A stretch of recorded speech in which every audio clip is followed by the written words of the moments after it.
Today, I am going to be sharing with you some of the kind of research overview and practical implementation strategies around physical activity as preventive medicine.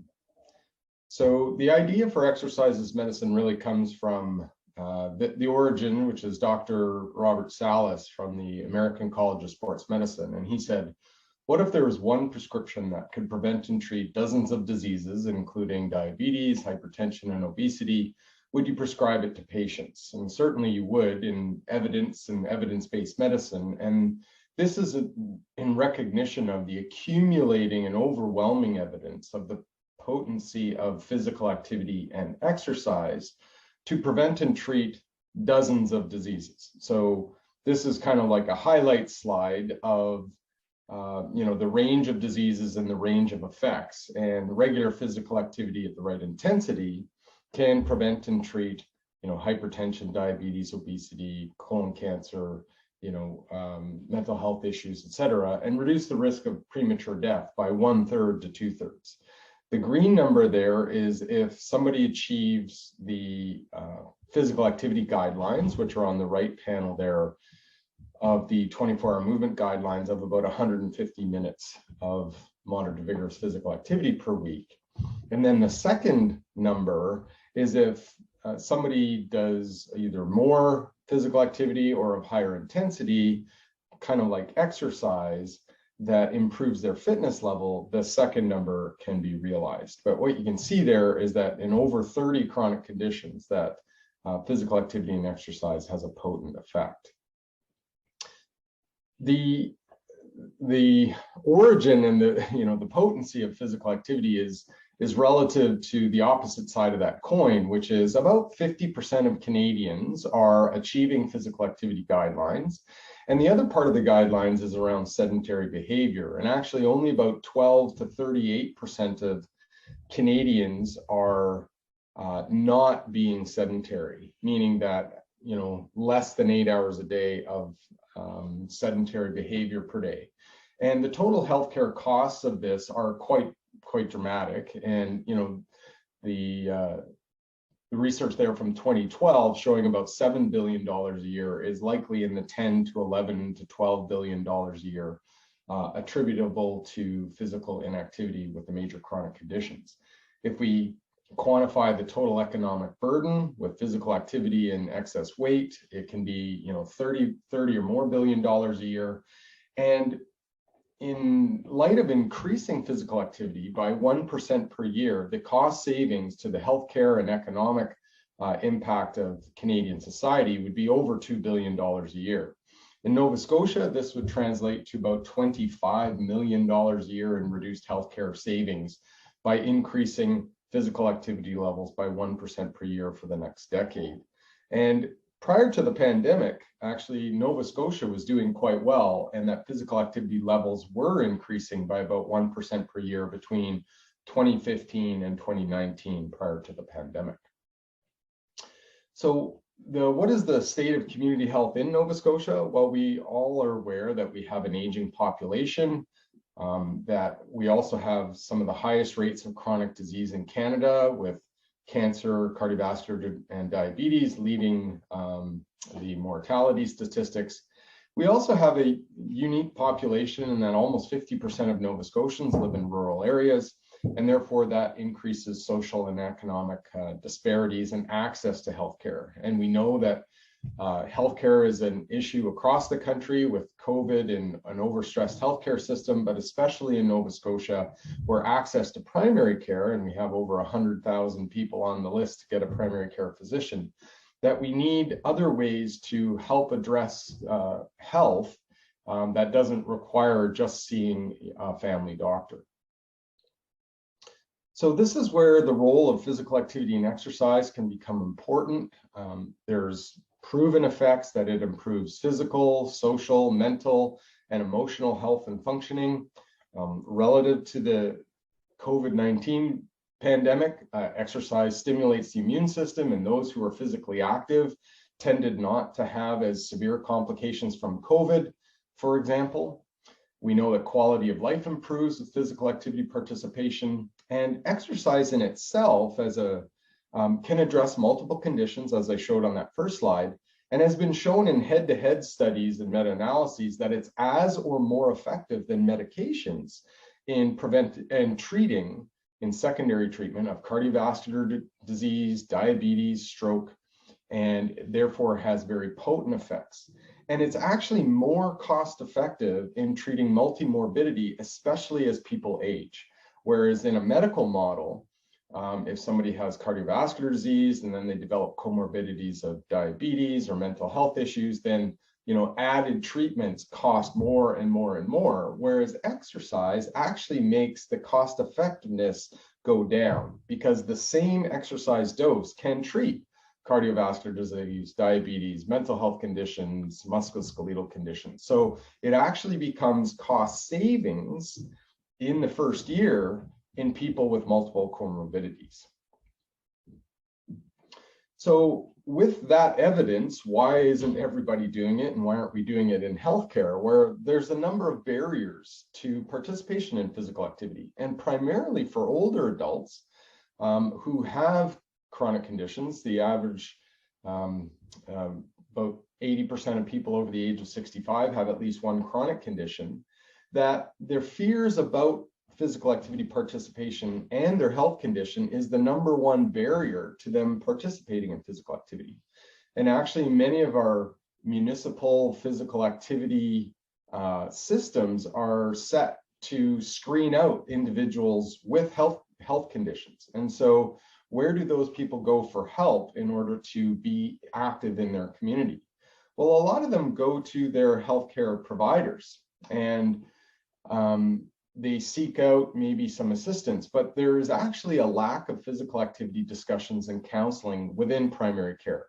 About 40% of primary care providers talk about physical activity in most appointments, and less than 10% actually make a specific prescription for physical activity as part of their healthcare plan.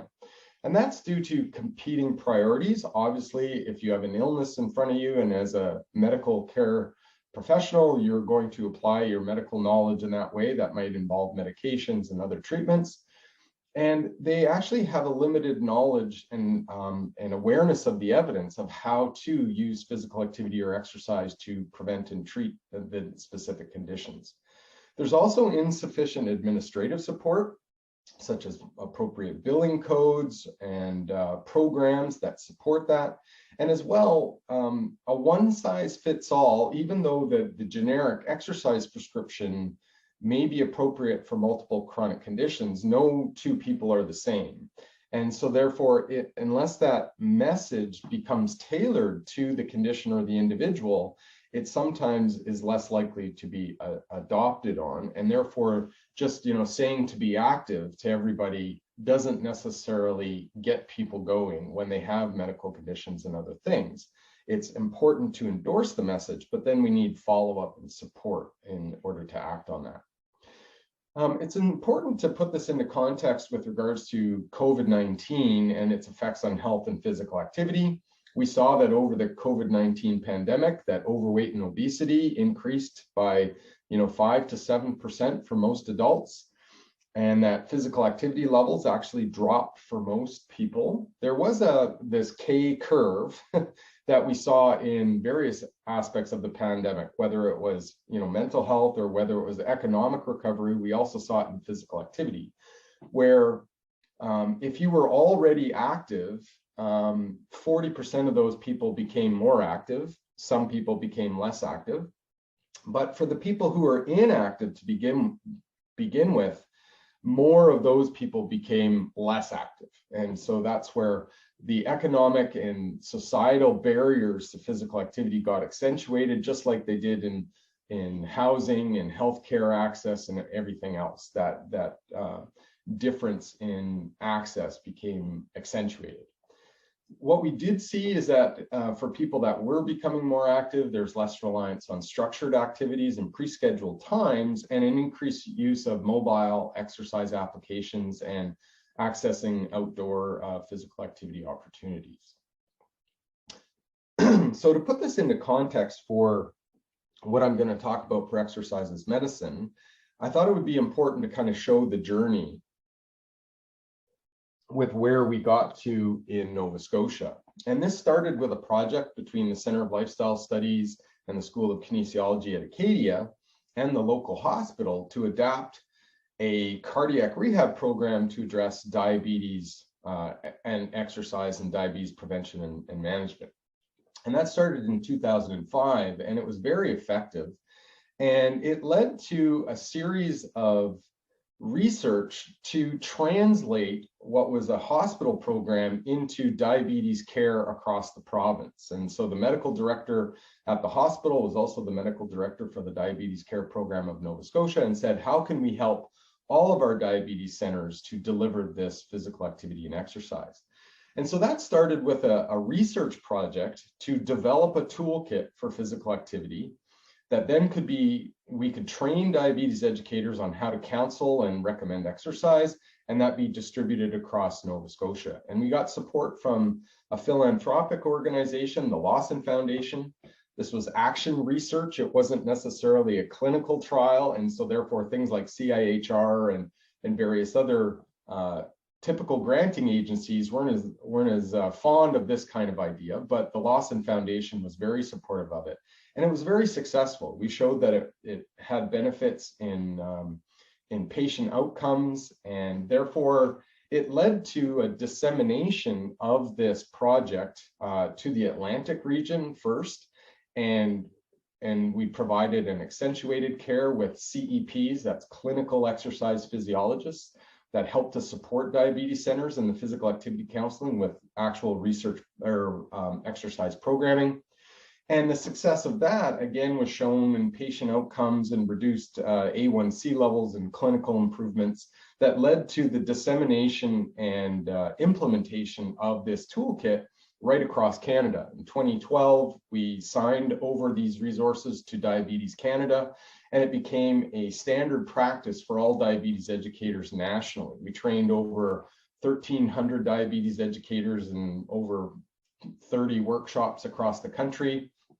And this was a very successful initiative. And at that time, around 2012, was when exercises medicine was established in Canada, and I was involved in that as in part of the working group. And so I started leading, I came up with the idea to then expand the use of physical activity outside of diabetes care to all of exercise and different conditions in clinical care.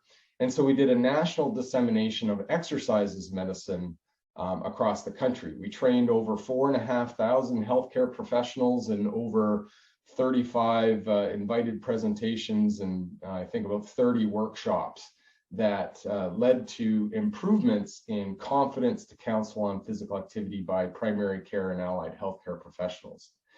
This led to about 2015, a critical point where I was, because I was giving all these talks, was asked to speak to the federal Senate Standing Committee on Obesity in Canada. And I talked about exercise as medicine.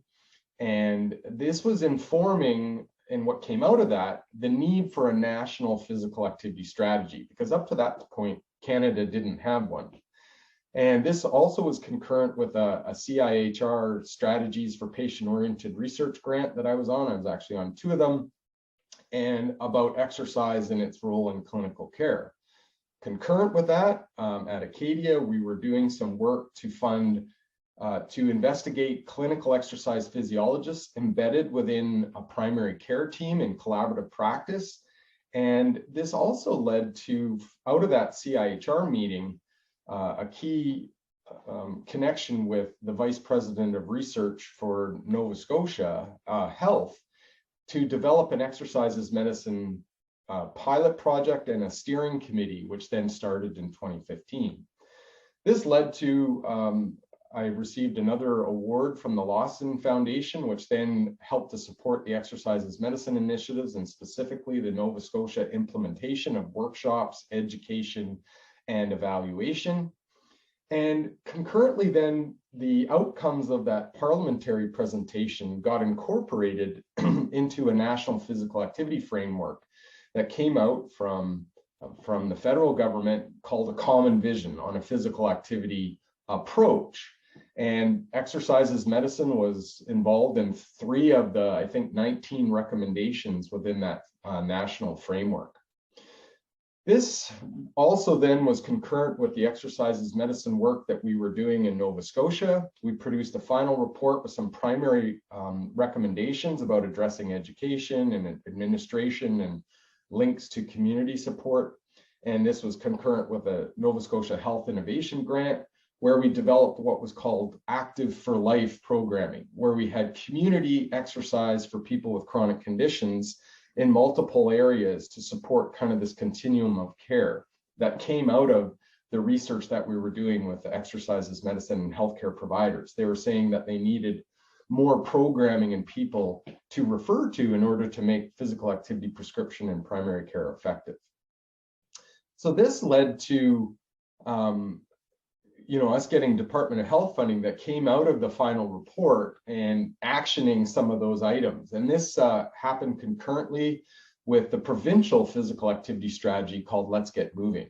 And so the national framework, a common vision, basically actioned the provinces to say, now you need to develop a provincial strategy and put some funding and some outcomes behind that. And so that tailored into the work that we were doing to embed exercise professionals within medical care and provide community exercise programming, because this tailored into that Let's Get Moving strategy where there are some specific objectives identified. We also got some funding from the Department of Health to continue to support clinical exercise physiologists in communities and healthcare to try and keep Nova Scotians aging well in home without appearing in emergency departments and primary care and long-term care. And we've continued that funding. And part of the Let's Get Moving strategy is also supported through the Community Cultures, Tourism, Heritage, some work to expand this model that we developed at the Center of Lifestyle Studies. With Nova Scotia Health, they now have hired kinesiologists to embed within collaborative care, as well as deliver this Active for Life type programming. And as well, the private sector has gotten on board where YMCAs are now adopting this model and delivering Active for Life programming in the 5 YMCAs across Nova Scotia, and that project has begun. And so I'll tell more about those in a second, but so to summarize kind of those key recommendations that we had, one was to increase education for physical activity for healthcare professionals. They needed more confidence and an understanding of how physical activity could be a value component of health and healthcare.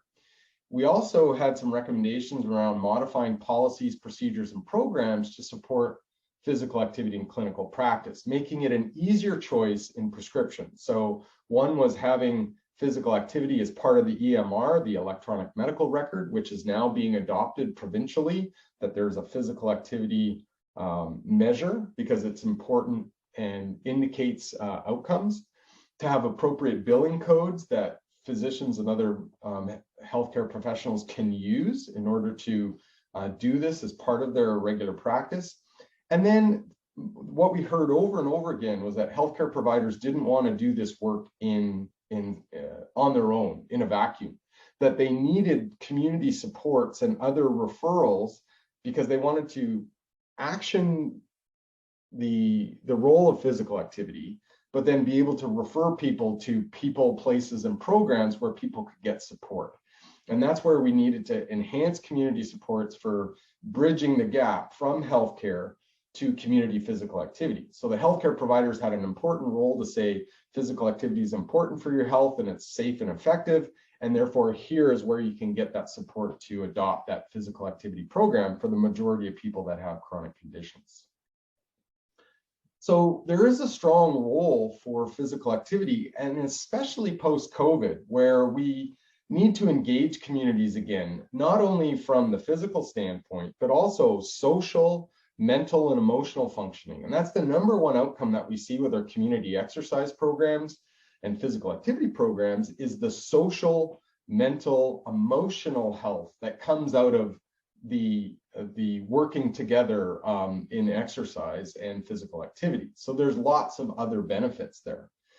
We need to include social and practical support through the community. And so healthcare is one avenue, but it needs to be complemented in education, in communities, and in the workplace, so that around communities, that there's opportunities for physical activity across the continuum.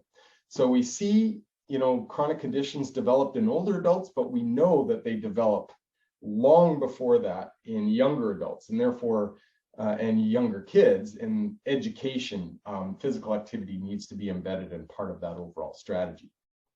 We need to engage larger populations of individuals, not just people who are already exercising and fit.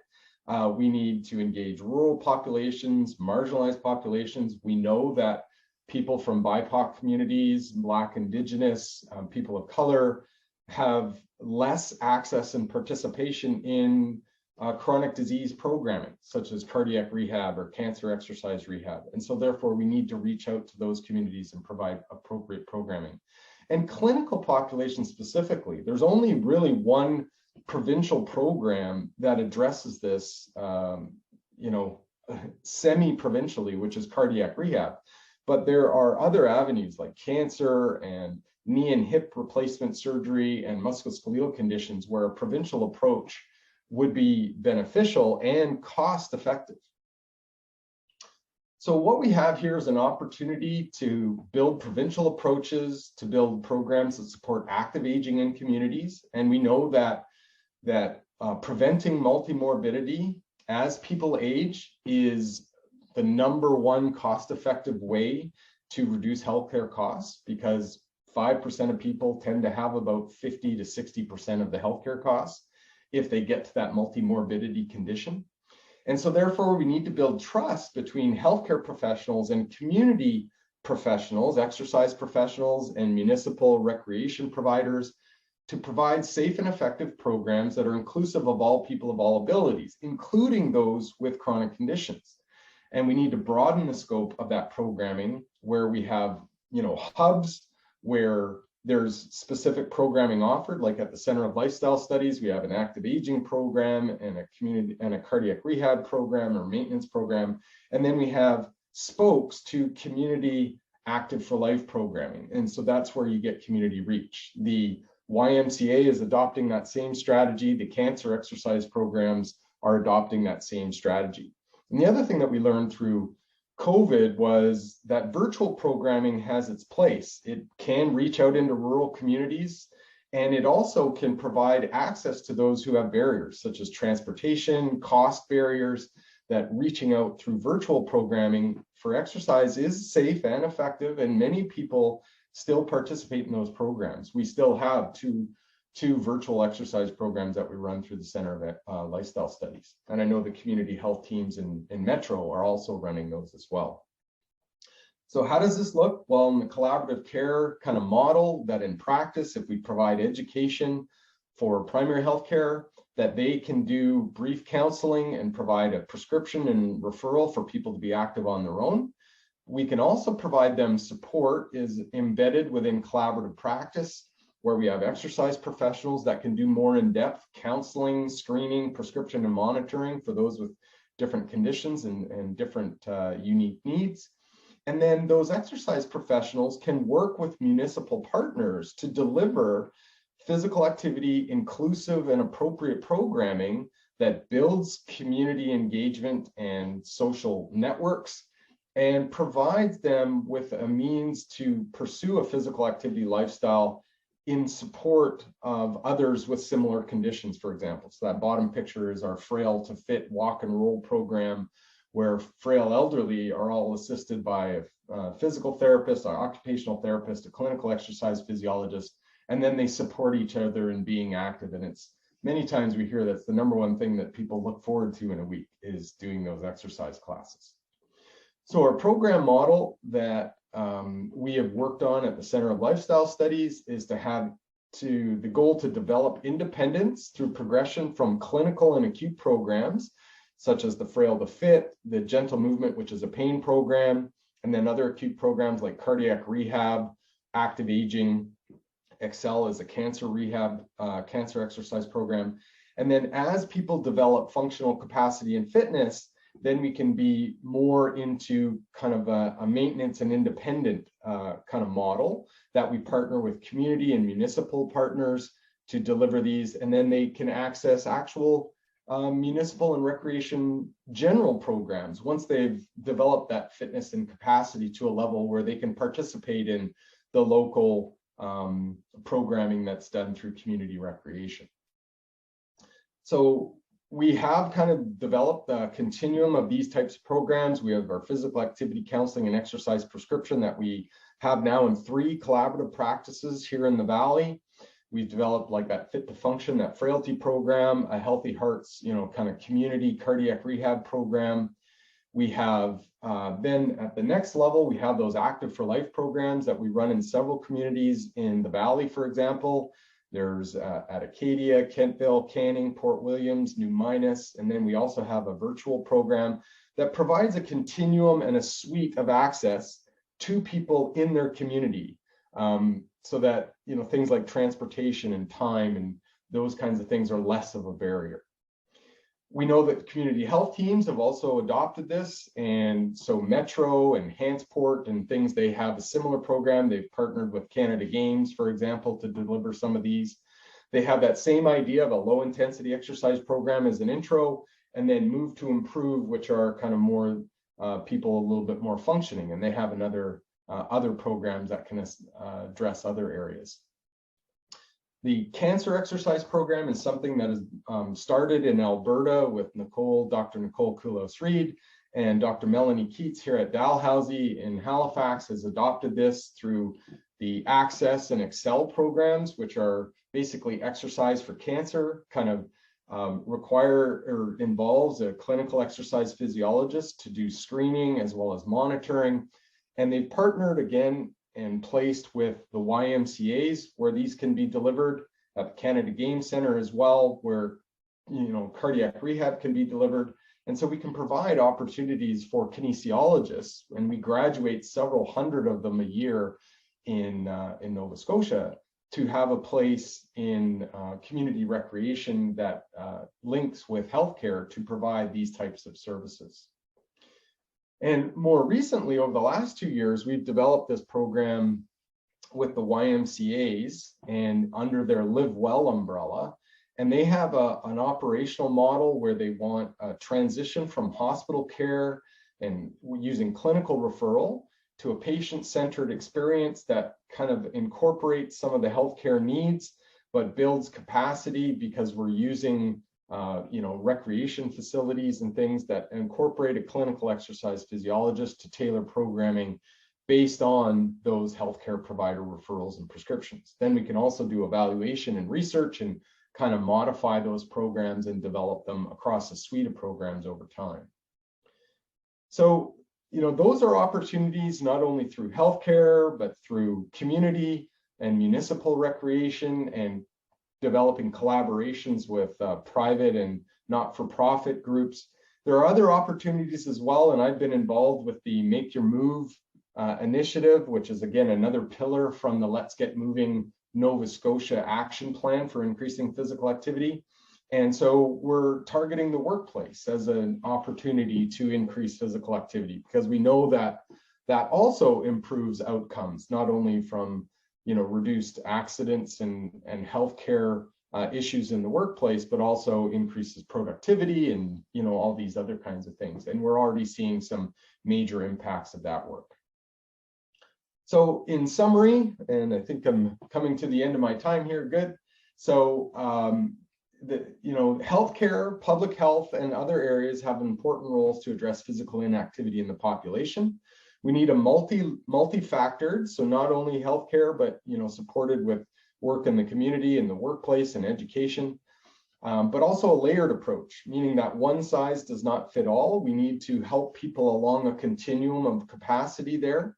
We need to promote physical activity counseling and referral through healthcare and providing resources for them to do it, such as education and administration, but then bridge that to sustainable strategies that link with municipal recreation. And that's where provincial approaches that aren't siloed, that aren't just healthcare or aren't just the workplace, but provincial approaches that address physical activity in communities are important. And that's where collaborative practice with exercise professionals, bridging to inclusive programming in communities with recreation partners and municipal governments and things become really important for this approach to take hold. So thank you very much, everybody, for your time and attention, and I'd be happy to answer any questions. Good morning, everyone. So I'm Stefan Leslie. I'm the CEO of Research Nova Scotia, and I'll be helping run through the Q&A portion of the session. And so, Jonathan, I'll just start hammering away with questions that have come in. And I'll start with a question about the nature of the exercise or physical activity that you're talking about. Generally speaking, are you talking about relatively low impact, like walking, gardening, and so on, or is that blended with other forms, strength training, endurance, and so on? Well, great question. And first and foremost, yeah, walking is definitely the most accessible thing. It's the one that most people like and want to do. So that's kind of your first option for increasing physical activity, to, you know, reduce sedentary behavior, but also to improve kind of aerobic fitness. Yeah, walking is a primary strategy. However, what we know and the evidence definitely supports is that, especially for people as they're getting older, strength and balance becomes a primary driver of disability.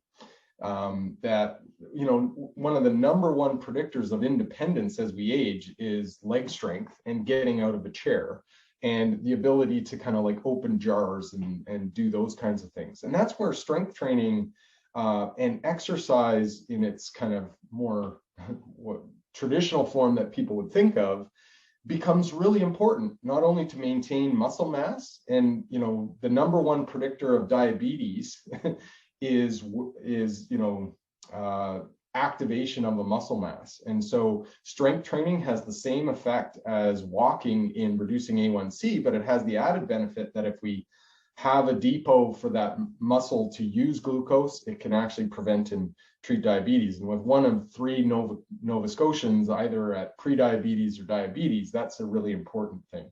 And then as well, the risk of falls, just a 25% improvement in strength and balance can reduce risk of falls by 25 to 40%. And that's the number one driver of big healthcare costs in older adults, is a fall and, you know, a hip fracture. And so therefore strength training and balance training become really important. And that's where the role of kinesiologists can, you know, really help there, to help educate people that may not have ever been exposed to exercise before, that there is benefit in doing it. It's also accessible, that people can do it in their own home with TheraBand or resistance bands.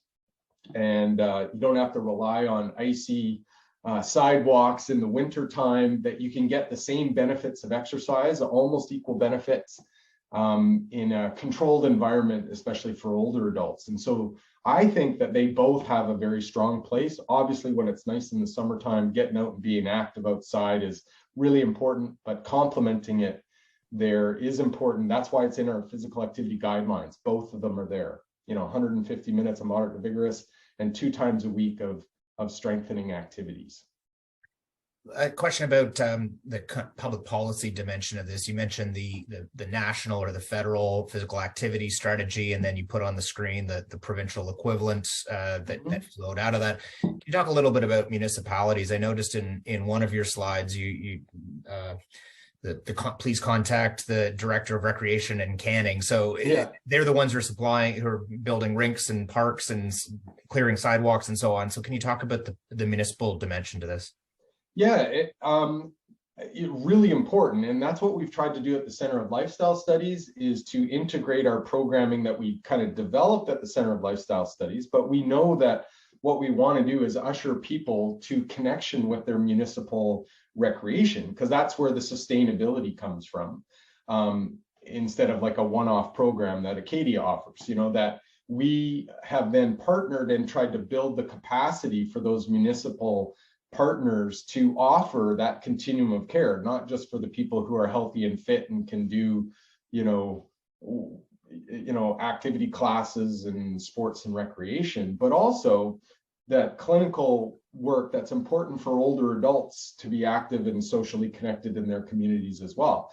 And so it's been great. It's been a partnership that we've developed over time with our Valley recreation partners. And this year, like we got to that point just before COVID where they were actually offering these classes. And then COVID happened, we kind of took it back over at Acadia. And now we've gotten back to that point where we've reintegrated it with their municipal programming. So they're running the registration, they're getting people in the door, and we're providing a link to those clinical exercise physiologists, the expertise to be able to run a class with somebody with Parkinson's, somebody that's post-cardiac rehab, somebody with diabetes, somebody with a knee and hip issue, and they're all in. I was wondering if you could speak a little bit to the balance between a more general healthy lifestyle that's applicable to all million of us in the province versus something more targeted for specific conditions. So you obviously spend a lot of time with diabetes, and there's other conditions where there'd be a specific exercise or physical activity regime that would be appropriate. But can you talk about the split between of time and relative research effort and policy response for those two areas? Well, yeah, it's a really good question. And I think, the general recommendations that apply to the Canadian population that are in the 24-hour movement guidelines are pretty similar to most of the first line recommendations in any of the chronic conditions. Most recommendations in diabetes and cardiac rehab and various other things recommend trying to get 150 minutes and 2 days a week of strengthening and reducing sedentary behavior.